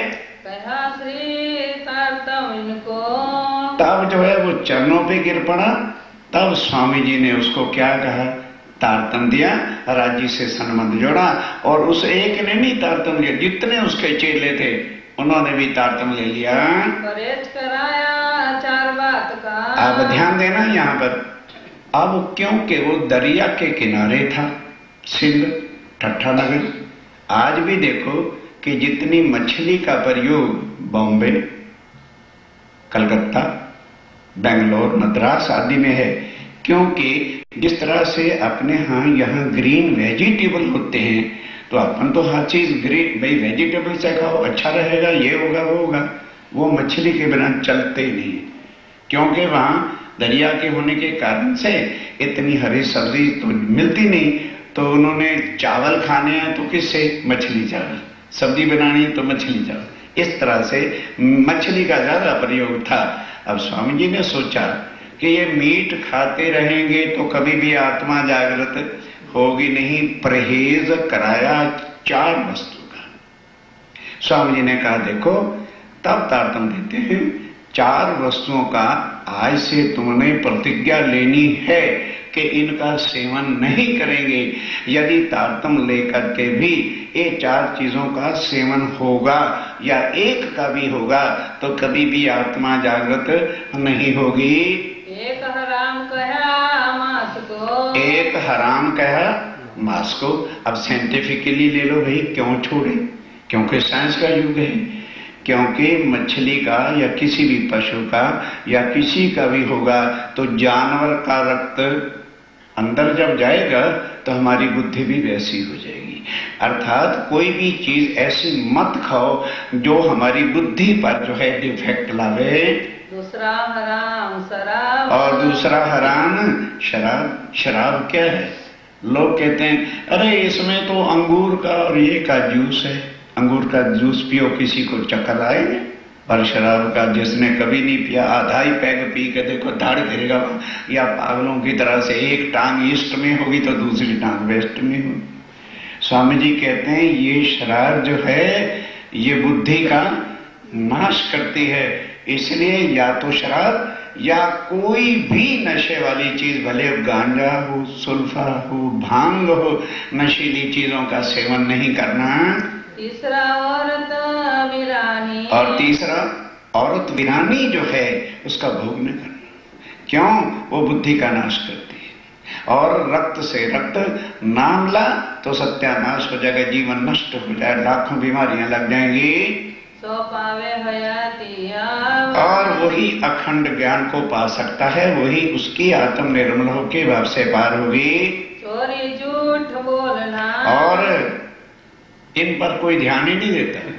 कहते हैं स्वामी जी ने कहा शराब नहीं पीनी, झूठ तो बोला ही करो। स्वामी जी ने कहा जितना पाप शराब पीने में है, मीट खाने में है, और तंबाकू खाने में है, और नशा करने में, वैश्यों के भोग में है, उतना ही पाप चोरी और झूठ में भी है। इस वास्ते चोरी नहीं करना कभी, कितने संकट आए, और झूठ भी कभी नहीं बोलना। इनका छोड़ा उदक, इनका उद्दक कराया, प्रतिज्ञा कराई, तो तब चिंतामणि और सब चेलों ने प्रतिज्ञा करी क्या कि स्वामी जी जो तो आज दिन तक हो गए अजानते में उसको आप माफ कर देना, और बाकी भविष्य की जिंदगी में मर तो भले जाएंगे लेकिन इन चीजों का सेवन नहीं करेंगे। इन समय में चर्चा, अब जिस वक्त चिंतामणि और क्या नाम इतने चेले भी आ गए, स्वामी जी को भी आवेश आता है, खूब आवेश से फिर चर्चा होती है। बड़ी जो होवे बड़ी जो है चर्चा होने लगी ठट्ठे नगर में। बस उस चर्चा को सुन सुन करके सैकड़ों और भी लोगों ने जो है तारतम लिया। अब स्वामी जी सोचते हैं कि अभी मैंने को गद्दी बिठानी, यहाँ पर इतने दिन हो गए, जाना मुझे अरब देश में महाव जी के वहाँ फूल भाई गई नहीं हुई, क्या नाम तेज कोरी और गए हुए वहां के लोग, तो अब फिर जाने की तैयारी करते हैं।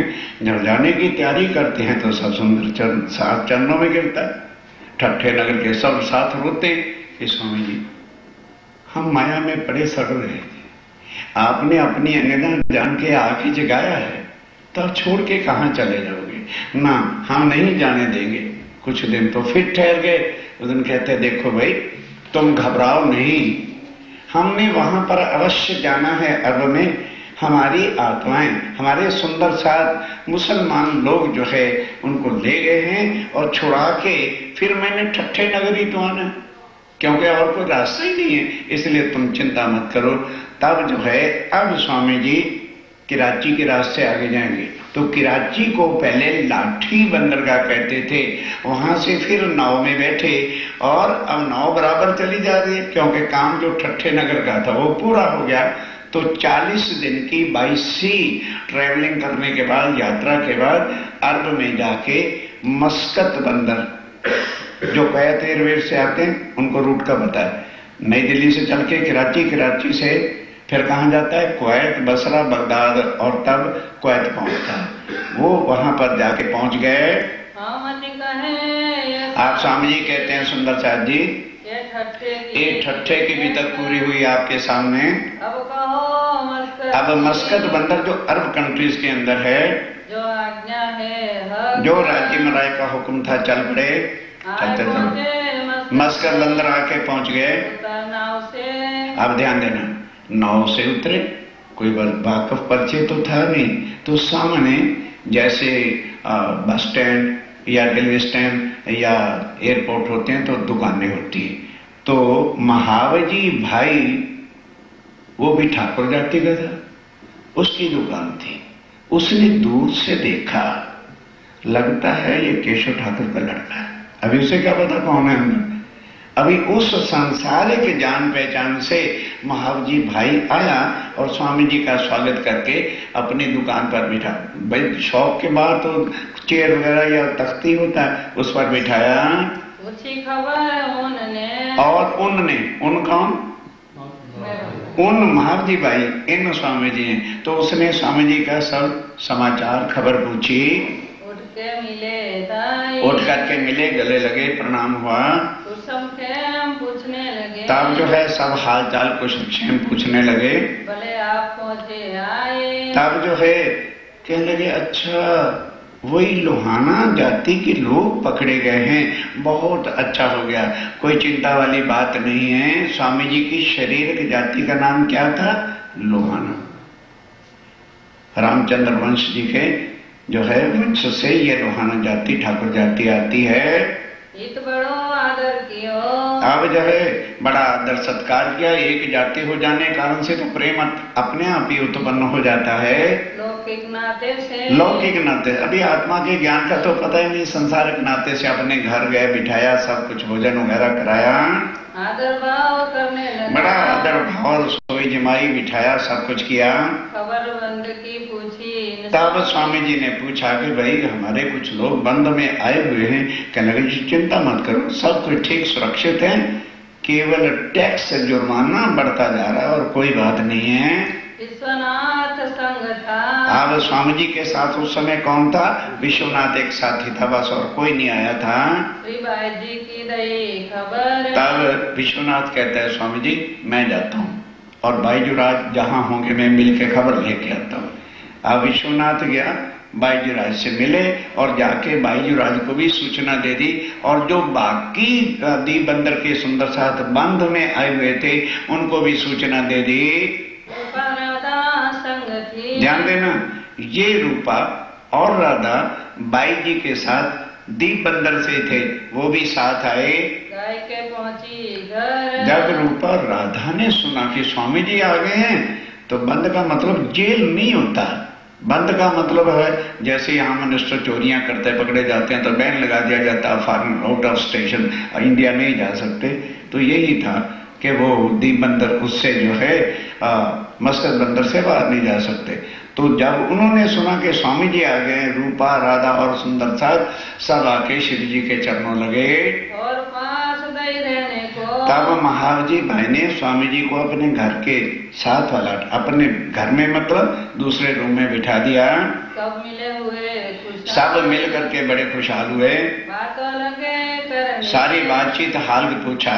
बीतक अपने हाल तब सब सुंदर साथ ने अपनी बीतक सुनाई और स्वामी जी ने अपनी बीतक सुनाई कि दीप बंदर से मंडई से वृंदावन के यहाँ से कैसे ठट्ठा नगर आए, ठट्ठा नगर में लालदास जी की कैसे जागनी हुई और चिंतामणि को कैसे जगाया, कैसे कैसे वहां पर किरण तन उतने, वो सारी बात बताई। तब महावीर भाई उस संसारिक नाते से खूब नित्याने नए नए भाव से जो है रसोई बनाता है और उगाता है। आदर किया तो अब आदर सत्कार करने लगा सेवा करने और खुद खड़े होकर के सेवा करने लगे। उसका एक लड़का भी था महावीर भाई का, उसको कहा बेटा इतने दिन तक मैं दुकान पे बैठा हूँ, अब ये आए हैं अपने घर, तू जाके दुकान में बैठ। आरोग के फिर बैठ बस स्वामी जी आरोग चुके और फिर बैठ गए। चर्चा के सिवाय कोई काम ही नहीं है। सात ठट्ठे की कही खबर तब सब सुंदर साथ को ठट्ठे नगर की और सब जगह की जो जागनी का काम हुआ था उसकी पहचान करवाई। लगी होने चर्चा फिर चर्चा शुरू हो गई। जो ठट्ठे की बीतक थी इन समय जो सुख भया। अब सुंदर साथ को भी सुनकर बड़ा सुख हुआ कि ओहो, क्योंकि स्वामी जी ने ठट्ठे नगर की बीतक का मतलब क्या कि कैसे परमधाम में थे, कैसा इश्क रबद हुआ, कैसे ब्रिज में आए थे, कैसे रास में पहुंचे, फिर वैसे परमधाम कैसे गए। हमारी इच्छा पूरी नहीं हुई थी और यहाँ के जुदा जुदा गांव, जुदा जुदा नगर, जुदा जुदा भाषा और सुंदर साथ गुम हो गया, कैसे राज्य में आए, कैसे जागने का काम शुरू हुआ, वो सारा प्रसंग बताया। मैं सुबह न तब सब सुंदर साथ ने जाना कि अगर हमारे अंदर आत्मा ना होती तो ये ज्ञान और स्वामी जी वहां से चल के हमारे पास कभी भी ना आते। इनकी बातें करते तब हम सब प्रसंग को सुन करके बड़ा जो हुआ सुख, सब सुंदर साथ को बड़ा आनंद मंगल हुआ। कसाला जो बंद का अब वो सुंदर साथ जो इतने सालों से बंधन में थे, जब ये चर्चा सुनी और स्वामी जी को पाया तो सारे दुख भूल गए कि अब जब स्वामी जी आ गए तो अब हमें किस बात की चिंता है। रूपा भाई राधा और रूपा राधा भाई सुनी चर्चा तीन। अब वो चर्चा जब सुनने लगी तो पहले तारतम उन्होंने नहीं लिया था, उन्होंने भी अब तारतम लिया। राज की तरफ हो तब माया की तरफ से ध्यान छूट के बस जीवन में निश्चय ही कर लिया कि बस अब भाई की सेवा के बिना और हमने कहीं जाना ही नहीं है। रोशन हुआ मन जो है जागृत हो गया। चर्चा मिठी हो अब चर्चा तो फिर उनके मुखारबिंद की जीत थी, वो कौन कर सकता है। इतने प्यार भरे शब्दों में चर्चा सुनाते हैं। कोई देवे कान अगर कोई कान दे करके तो सुन ले, अगर बैठे बैठे आंखें बंद होती रहे तो उसकी आत्मा क्या जागृत होगी और उसको क्या सुख होना। जिसने एक बार बैठ करके एकाग्रचित्त चर्चा सुन ली, 1 मिनट में आत्मा अनुभव करती जाती थी। जगत मिथ्या है, अगर योग माया आ गया, अक्षरधाम वो परम धाम, उसको ऐसे लगने लग जाता था।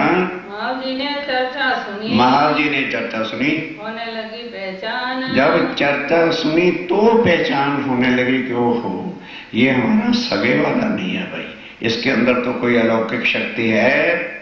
और लोग आने और भी बड़े लोग, क्यों? एक तो वो अरब का देश, एक वहां कोई साधु संत हिंदू जाता ही नहीं था, एक तो पहुंच गए स्वामी जी, और एक चर्चा भी भावसागर से पाराखंड की जब होने लगी तो वो लोग कहाँ जाते थे? देवी के मंदिर में। वो लोग कहाँ जाते थे? रामायण सुनते थे। वो लोग कहाँ जाते थे? भागवत सुनते थे, जो हिंदुओं के पुराने ग्रंथ थे। और वो समझाने वालों को भी दर्द नहीं था, उनको तो केवल कथा सुनाना, पैसे लेने और जय कन्हैया ला, बस। उनको क्या दर्द है? उनको तो पता है कि एक रामायण का पाठ करेंगे इतना मिल जाना, एक भागवत का पाठ सप्ताह करेंगे 65 लाख मिल जाना। उनको क्या दर्द के किसी की आत्मा जागृत हो या कहीं भी जाए। और स्वामी जी को पैसे का लालच नहीं था, उनको दर्द था कि मेरी भूली हुई आत्माएं जो हैं संसार से निकल करके निज घर को चले। लगी बातें चलने। अब ध्यान देना, जब सारे मुट्ठी भर तो हिंदू ही वहां रहते थे, वो अपने राम की कथा को छोड़ के, कृष्ण की कथा छोड़ के, पहले जो पंडित जो पैसे लेके पाठ करते थे उनको छोड़ छाड़ के सब स्वामी जी के चरणों में आके ज्ञान सुनने लगे। अब उनके पास कोई जाता नहीं तो हलवा खीर रोज मिलती नहीं, कहां से मिलेगी? जब को आता ही नहीं मंदिर में और आके सामान सामग्री देता नहीं तो कहां से खाएंगे? तो महीना 2 महीने तो उन्होंने जैसे तैसे करके जो बैलेंस बोलस सा खा लिया। अब है कुछ नहीं, सबने कहा भाई मरे, ये साधु महात्मा कहाँ से आ गया? सर्वसंति से सबने मिलकर, रामायण वालों ने भी, भागवत वालों ने भी, और जो कथा सुनाने वाले देवीत्यों की या कोई सत्यनारायण की कथा सुनाने वाले थे वो सब इकट्ठे हुए। कहने लगे भी बोलो अब क्या करना, जब तक ये साधु महात्मा यहाँ रहेगा तो हमारे पास तो कोई अब आता नहीं, इसको शहर से निकालो। स्वामी जी जहां जाते हैं कोई नहीं टिकने देता, बाजार झूठ का है, वो सत्य लेकर के आए, कौन ये उसको खरीदेगा? अब कह रहे यार निकालने का प्रोग्राम तो मुश्किल होगा, चलो चल के हम उससे लड़ाई करते हैं, वो ज्ञान सुनाएंगे, हम प्रश्न करेंगे और लड़ाई करेंगे, अपमान करेंगे उनका और निकाल देंगे। अब सारे मिलके आए लड़ने के लिए। अब स्वामी जी चर्चा कर रहे थे, उन्होंने कहा भाई पहले बैठ कर सुन लो, कोई अटपटी बात करेंगे तो फिर हम सवाल करेंगे और लड़ पड़ेंगे। अब जब बैठे तो वो ज्ञान स्वामी जी की अखंड वाणी जब सुनी तो सारे शर्मिंदे कहने गए रे भला हो गया कि पहले हम आप पर लड़ नहीं पड़े, ये तो अलौकिक ज्ञान सुनाते हैं। और कई पंडित भी जिनको थोड़ी पहचान हो गई स्वामी जी के चरणों में आके तारतम ले लिया, तब स्वामी जी को वहां किरंतन होते हैं। रेहू दुनिया बावरी खोवत जन्म द्वार, मदमाती माया की इच्छा की सुनुक नहीं पुकार। फिर किरंतन उतरा, हो महामती तो दुनिया को क्या पुकार है और ये तेरी बात नहीं सुनेंगे। इन सबको माया चाहिए, इन सबको मान चाहिए, इन सबको गुमान चाहिए।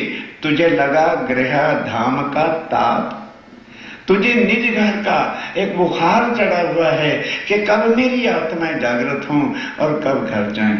लेकिन ये सौदा यहाँ किसी को नहीं चाहिए, इनको माया चाहिए, इनको मान चाहिए, इनको अभिमान चाहिए। बता तेरे साथ ये क्या मिलेगी? इन चर्चा होते भया। अब ध्यान देना, जब एक विकर्ण 4 इकट्ठे उतरे, इसकी चर्चा होते हुए महावजी भाई की आत्म जागृत हो गई। भाई महावजी का एक काम, उनका क्या काम हुआ?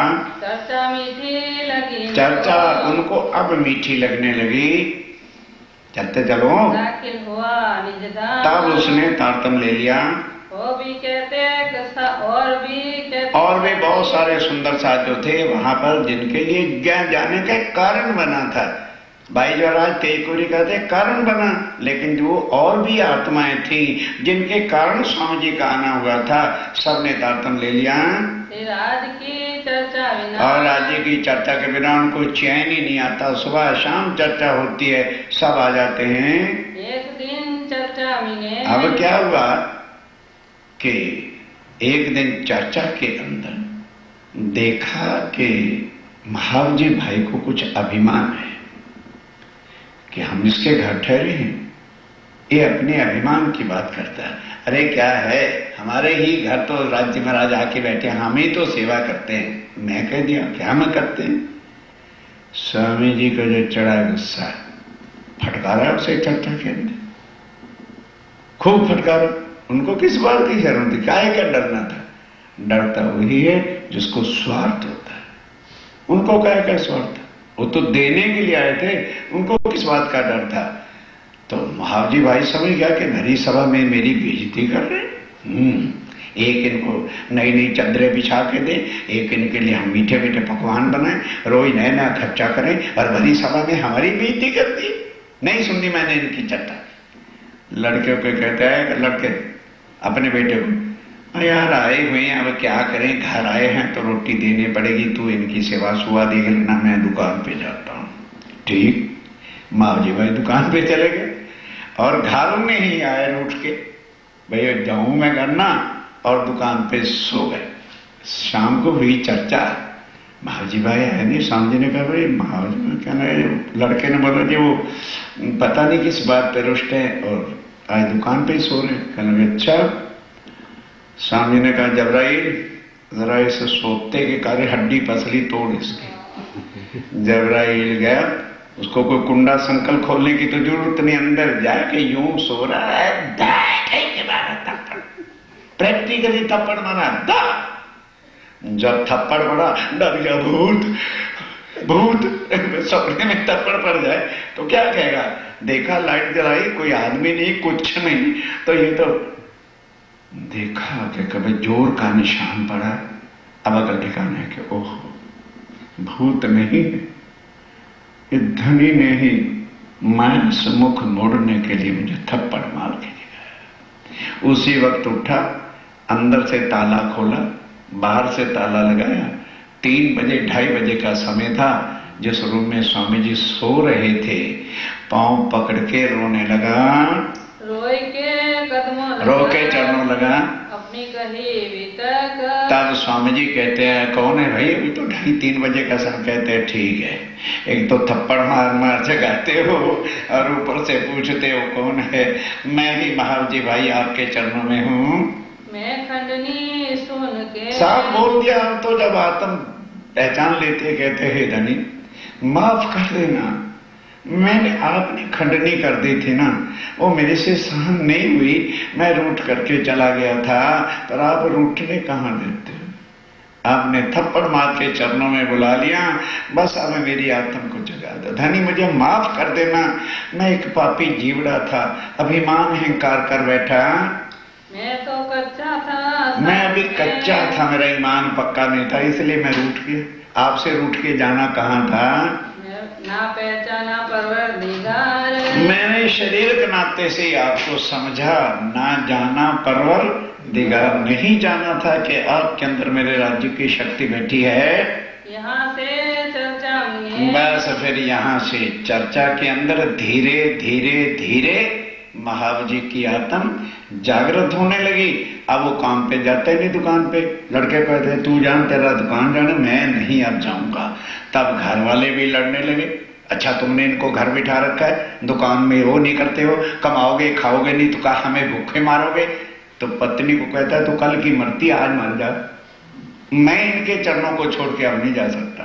लड़कों को कहते हैं वो रखी तुम्हारी दुकान, वो रखा तेरा धन, ना मैं लेता ना मैं देता, स्वामी जी को मैं नहीं छोड़ सकता। ये तो लश्कर दजाल का। हाँ, स्वामी जी कहते हैं ये कौन है, मेरी पत्नी, मेरे बच्चे, ये सब दज्जाल का लश्कर है, यही तुम्हें राज्य की राह से जुदा करता है। करने लगा शोर। और स्वामी जी कहते हैं यही शोर है संसार का। अंधे हो कि हम क्या समझ बैठे हैं, ये मेरी बीवी, ये मेरे पति, ये मेरे बच्चे, और कोई भी किसी का है नहीं। आज आंख बंद हो जाए, पत्नी को कह देना मेरे साथ चल, या पत्नी मर जाए तो पति को कहना साथ चल। कहां तक साथ जाएगा, शमशान घाट। और उसके पता ही नहीं, पत्नी बेचारी टेलीफोन ही नहीं बता के जाती कि मैं कहां जा रही हूं। पति कहां जाता है, कोई एड्रेस दे के नहीं जाता। लेकिन जब तक शरीर सामने है, मेरी पत्नी मेरा पति, यही अंधकार है।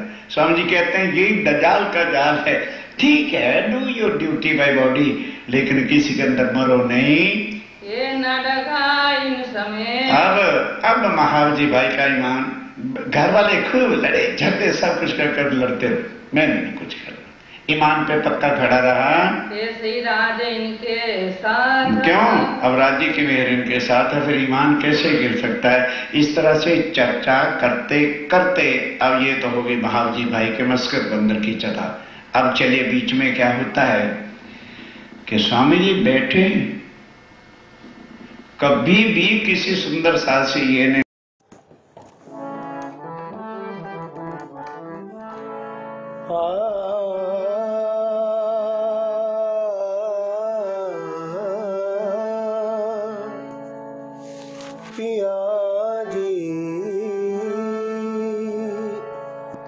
धनी जी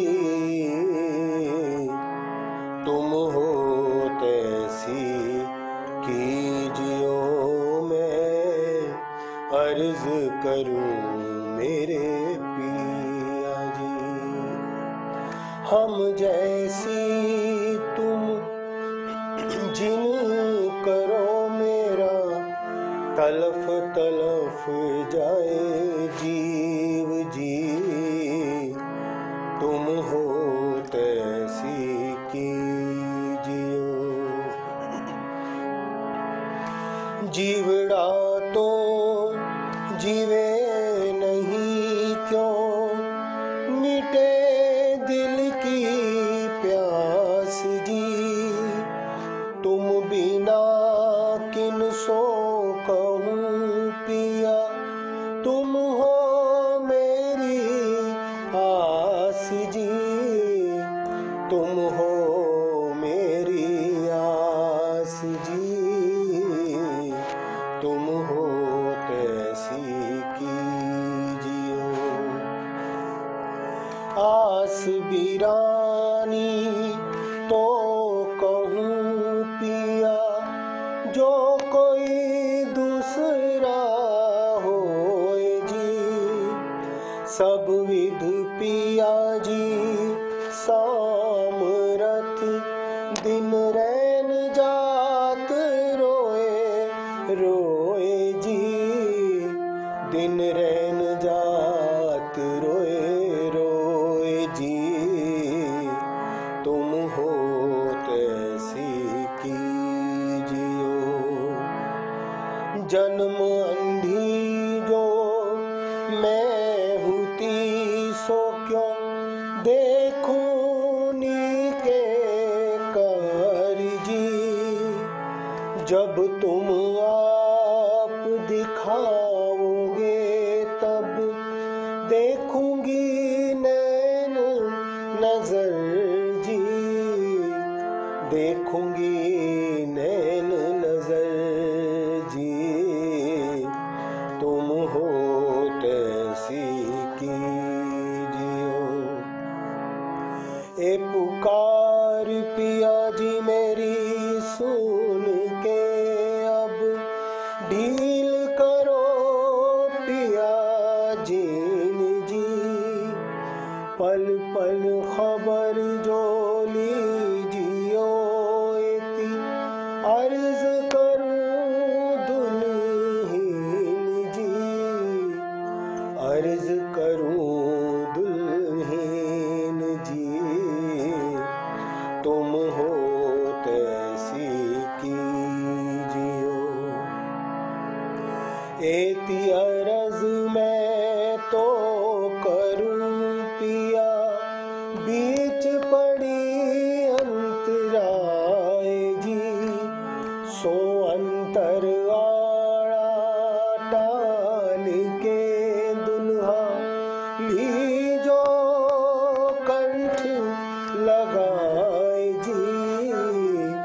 लीजो कंठ लगाए जी। तुम हो तैसी कीजियो। कंठ सो कंठ लगाए के पिया, कीजे हास विलास जी। वारणे जाए श्री इंद्रावती पिया, राखो चरणों के पास जी। राखो चरणों के पास जी। तुम हो तैसी कीजियो। तुम दुल्हा मैं दुल्हनी पिया, और न जानूं बात जी। इश्क सो सेवा करूं पिया, सब अंगों साक्षात जी। सब अंगों साक्षात जी। तुम हो तैसी कीजियो। सदा सुखदाता धाम धनी मैं, क्या कहूँ